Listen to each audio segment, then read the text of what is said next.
एक बार की बात है। एक लड़का था। उसका नाम सबल था, जो नगर में रहता था। वह अपने जीवन से बहुत निराश था। उनकी निराशा का कारण यह था कि वह अब तक अपने जीवन में कुछ नहीं कर रहा था। उसके माता पिता उसे ताने मारते थे कि आपके सभी मित्र कुछ न कुछ कर रहे हैं, लेकिन आप अभी भी घर बैठे हैं। दोस्तों के बीच भी अक्सर उनका मजाक उड़ाया जाता था। वह कहीं जाता तो लोग उससे पूछते कि आप क्या कर रहे हैं। उसे यह बताने में भी शर्म आ रही थी। वह कुछ नहीं कर रहा था।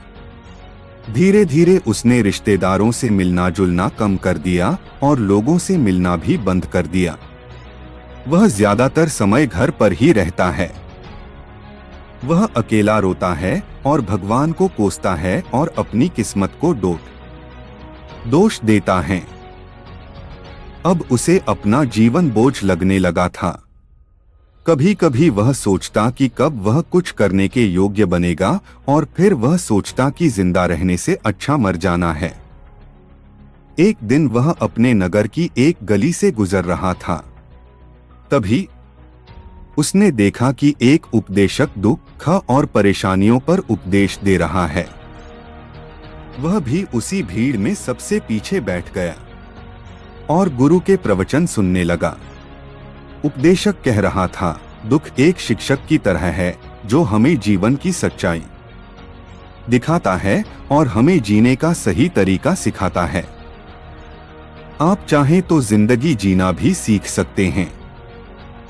गुरुजी उपदेश दे रहे थे कि तुम चाहो तो कुछ भी हासिल कर सकते हो, और अगर चाहो तो एक कोने में बैठकर रो सकते हो।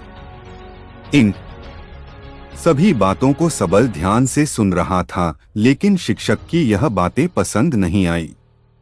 उसने खड़े होकर कहा कि कुछ भी सिखाने से दुख दूर नहीं होता। इसमें केवल दर्द होता है। दुख की पीड़ा अनंत है। ऐसा लगता है कि इसके बाद कुछ होने वाला नहीं है। इससे कुछ भी फर्क नहीं पड़ता है। इसके सामने तो मौत भी छोटी लगती है। उपदेशक ने कहा, फिर तुम्हारा दुख क्या है? सबल ने उसके सामने अपनी सारी व्यथा सुनाई और पूछा, मेरे दुख का कोई उपाय है तुम्हारे पास? यह सुनकर शिक्षक मुस्कुराए और बोले, तुम उस दिन मेरे पास आओ जब आपके जीवन में वास्तविक दर्द हो। मैं आपकी समस्या का समाधान अवश्य करूंगा।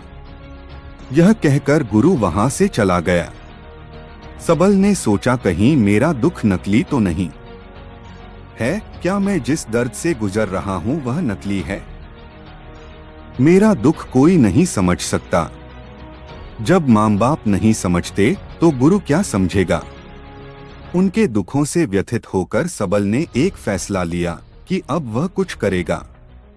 सबल ने एक छोटा व्यवसाय शुरू किया, पर उसे सफलता नहीं मिल रही थी।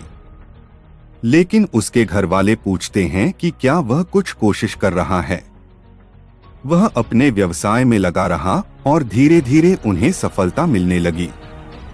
फिर उसने गति पकड़ी और केवल 3 साल के अंदर ही वह एक बड़ा बिजनेसमैन बन गया। अब सबल के आसपास ऐसे कई लोग थे जो उसकी परवाह करता था, जो उससे प्यार करता था। अब उनके परिवार के सदस्य भी उसकी तारीफ करते नहीं थक रहे थे। दिन ब दिन उसके मित्रों की संख्या बढ़ती जा रही थी।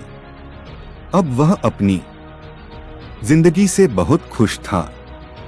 उनके कुछ दोस्तों ने उन्हें सलाह दी कि जब आप एक बड़ा बिजनेसमैन बनकर बहुत खुश हैं, तो सोचिए आपको कितनी खुशी होगी अगर आप इस शहर और इस राज्य के सबसे बड़े बिजनेसमैन बन जाते हैं। कितने लोग आपसे जुड़ना चाहेंगे, आपकी कितनी बड़ी ख्याति होगी, और स्वयं राजा भी आपसे दोस्ती करना चाहेंगे और जरूरत पड़ने पर ही आपसे पैसे उधार लेंगे। दोस्तों की यह बात सबल के मन में घर कर गई।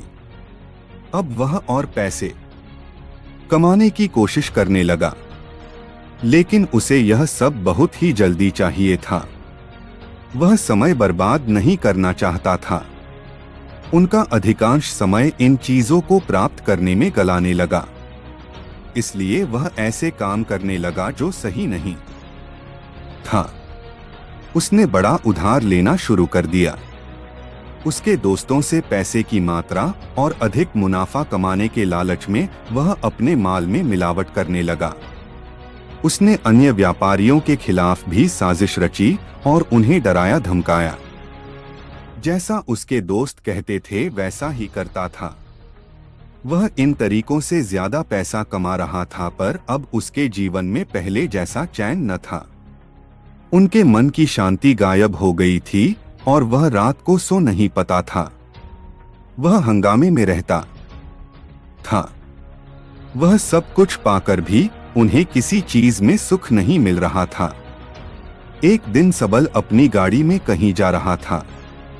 तभी रास्ते में उन्हें उपदेशक का आश्रम दिखाई दिया। वह रुका और गुरु के पास जाकर बोला, संत, आपने मुझे मेरे पास आने के लिए कहा था जब मेरे जीवन में सच्चा दुख आता है। अब मैं बहुत दुखी हूं कि मेरी नींद हराम हो गई है। मुझे कहीं भी शांति नहीं मिल रही है। इस प्रकार सबल ने अपनी सारी समस्याएं गुरु को बता दी। गुरु ने कहा, जब तुम पहली बार मुझसे मिलने आए थे तब भी तुम किसी दुख में थे। आपने उस दर्द से क्या सीखा? सबल ने कहा कि सिर्फ सोचने और चिंता करने से कुछ नहीं होता। आपकी दृष्टि को सच करने के लिए यह कार्रवाई करता है। और सिर्फ काम करने से कुछ नहीं होता, परिणाम भी मिलना चाहिए। जब आपको लगता है कि आपका लक्ष्य हासिल नहीं होने वाला, तब राह में चाहे कितनी भी मुश्किलें आ जाएं, मन कितना भी निराश क्यों न हो, कितना भी लगता हो कि अब कुछ नहीं होने वाला है, तभी विश्वास करें, मैं जो भी कर रहा हूं उसमें अवश्य सफल होऊंगा। खुद पर ध्यान दो, लोगों पर नहीं। लोग केवल सफल लोगों का सम्मान करते हैं। कोई कितना भी अच्छा क्यों न हो, वह हमेशा लोगों की नजरों में बोझ बने रहते हैं।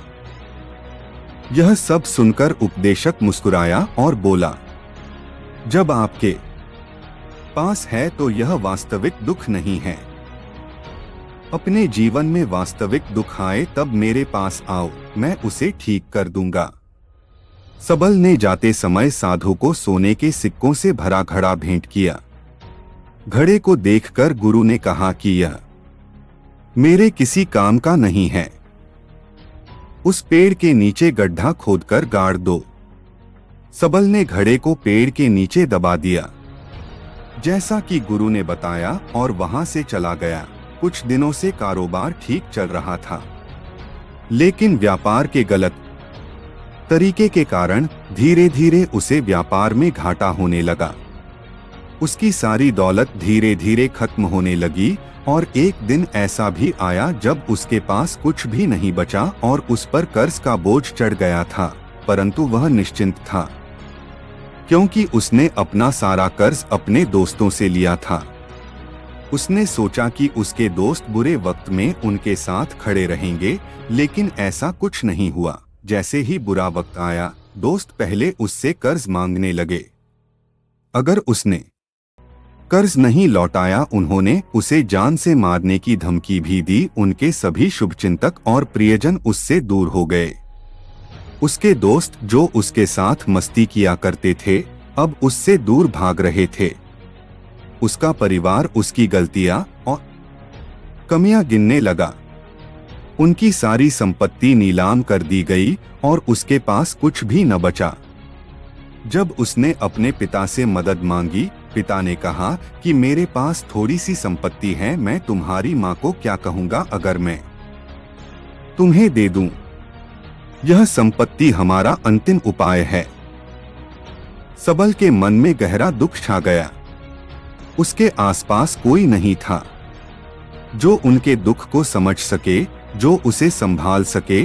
जनता के इस विश्वासघात के कारण वह अंदर से टूट चुका था। वह सोचने लगा कि अब जीने का क्या मतलब है, अब मौत ही मेरा सहारा है। वह आत्महत्या करने के लिए पहाड़ी पर जा रहा था, तब से उसे याद आया कि उस शिक्षक ने उससे कहा था मेरे पास आओ जब तुम्हारे जीवन में वास्तविक दुख हो। सबल गुरु के पास गया और अपनी सारी व्यथा सुनाई। आंखों में आंसू लिए उसने कहा, हे गुरु जी, मेरे दुख का निवारण कीजिए। गुरु ने कहा, जब जीवन में असली दुख होता है तब मेरे पास आ जाना, मैं इसे जरूर ठीक करूंगा। और पढ़े। सबल ने कहा कि ये क्या हो रहा है, मेरी जिंदगी में अभी दुख नहीं है, तो आखिर असली दुख क्या है। गुरुजी ने सबसे कहा कि पहले आप मुझे बताओ, आपने अपने दुख से क्या सीखा। सबल ने कहा कि मैंने वह सीखा जो लोग हमारे जीवन में आते हैं, वह हमारी सफलता और प्रगति के कारण वो हमें धोखा जरूर देंगे, क्योंकि बुरे समय में वे हमारे साथ नहीं खड़े होंगे। वे अच्छे समय में ही हमारा फायदा उठाएंगे और बुरे समय में हमें छोड़ देंगे। उन लोगों पर ही भरोसा करें जो हमारे बुरे समय में हमारे साथ खड़े रहते हैं, लेकिन ऐसे लोग बहुत कम होते हैं। लेकिन जिनके पास है उन्हें उनकी सराहना करनी चाहिए, उनका अपमान नहीं करना चाहिए। मैंने कभी भी किसी के खिलाफ साजिश नहीं रखना चाहिए। अपना काम ईमानदारी और धैर्य से करें और कभी लालची मत बनो। अपने सारे दुख दर्द और अनुभव बयां करने के बाद सबल गुरुजी के सामने आंखों में आंसू लिए बैठ गया। कुछ देर बाद साधु उठे और पेड़ के नीचे एक गड्ढा खोदा और घड़ा निकाल लिया जो सोने के सिक्कों से भरा हुआ था। उसने सबल को देकर कहा, मेरे पास आओ जब तुम्हारे जीवन में वास्तविक दुख हो। सबल ने अपने शिक्षक को धन्यवाद दिया और उसे प्रणाम करके चला गया। उस पैसे से उन्होंने एक छोटा सा व्यवसाय शुरू किया। अब वह छोटा व्यापारी बनकर भी खुश हैं। उन्होंने पूरी लगन और ईमानदारी से कारोबार किया। जल्द ही वह अपने शहर का एक बड़ा व्यापारी बन गया। उनका जीवन सुख सुविधाओं से भरा हुआ था। लेकिन कोई कितना भी अच्छा क्यों न हो, लेकिन जीवन में दुख आता है तो सबल के जीवन में भी दुख आते थे। अपने माता पिता की मृत्यु के रूप में वे दोनों एक ही दिन मर गए। सबल अपने माता पिता से बहुत प्यार करता था, इसलिए उनके निधन से उन्हें गहरा सदमा लगा। वह शवों को डोट ले गया, दोनों को श्मशान घाट ले गया जहां अंतिम संस्कार किया गया। वहां उसने अपने माता पिता का शव जलता हुआ देखा तो उनका मन बेचैन हो उठा। उसके मन में कई सवाल उठने लगे। वह घर वापस आ गया, इसलिए उसने अपने माता पिता के घर और संपत्ति को देखा जिसके लिए उनके पिता हमेशा लड़ते रहे। आज जो छूटा पड़ा है, जिन्होंने इसकी देखभाल की, इसके लिए लड़ने वाले इस दुनिया से चले गए। उसके पिता ने जो कुछ कमाया वह सब यहीं रह गया। एक दिन पहले तक उसके पिता मारपीट करते थे किसी के साथ उसकी संपत्ति के लिए। आज वो खुद इस दुनिया से चले गए।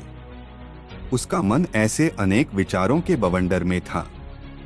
वह अंदर से अकेला और डरा हुआ महसूस कर रहा था। वह खाली महसूस कर रहा था। उसे लगा कि कुछ है, वह समझ नहीं सका। इसलिए वह गुरु के पास गया। उसे देखकर गुरुजी ने कहा, क्या जीवन में कोई दुख है? सबल ने कहा, वैसे तो जीवन में कोई दुख नहीं है, सब कुछ अच्छा चल रहा है, लेकिन आज मेरे माता पिता का देहांत हो गया है। मैं इस घटना से बेहद दुखी और परेशान हूँ। गुरुजी ने कहा, इसमें दुखी होने की क्या बात है? एक दिन सबके अपनों को मरना है, कोई न कभी जिया है और न कभी रहेगा। एक दिन तुझे भी मरना है, शायद तुम कल ही मर जाओगे या आप आज भी मर सकते हो। सबल ने कहा, क्या कह रहे हो गुरुजी, मैं भी मर जाऊंगा, लेकिन मैं अभी जवान हूँ। गुरु ने कहा कि सब जी रहे हैं इस भ्रम में कि मृत्यु केवल दूसरों को आती है, बड़ों के पास ही आती है। लेकिन जवान और बूढ़े मर जाते हैं, बच्चे मर जाते हैं। मौत का उम्र से कोई लेना देना नहीं सके, यह सभी को प्रभावित करता है।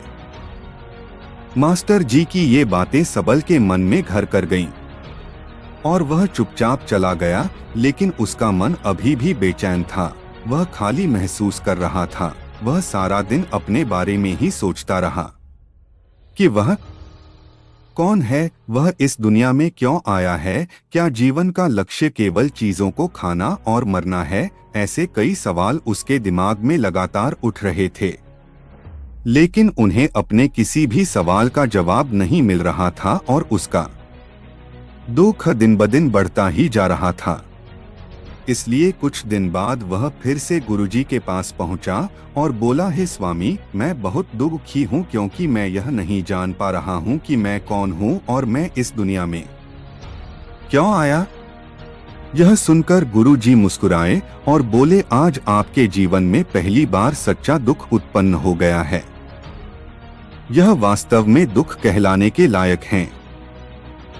हम नहीं जानते कि हम कौन हैं, हम क्यों आए हैं, क्या करें, कैसे करना है। सबल ने अपने गुरु से कहा कि उसकी दुर्दशा दूर करो। गुरु ने कहा कि हम सभी इंसान हैं, जीवन भर संग्रह करते रहते हैं। सबल ने कहा कि सभी इंसान जीवन भर धन, सम्मान, परिवार, प्रतिष्ठा, मित्र, शत्रु आदि जमा करता है। गुरु ने पूछा, क्या हम एकत्रित की गई चीजों में से कुछ भी अपने साथ ले जा सकते हैं? सबल ने कहा, कोई भी इंसान अपने साथ कुछ भी नहीं ले जा सकता, वह सिर्फ अकेला ही जाता है। मेरे माता पिता भी अपने साथ कुछ भी नहीं लेकर गए, सब कुछ धन संपत्ति वैभव सब कुछ यहाँ पर छोड़कर गए।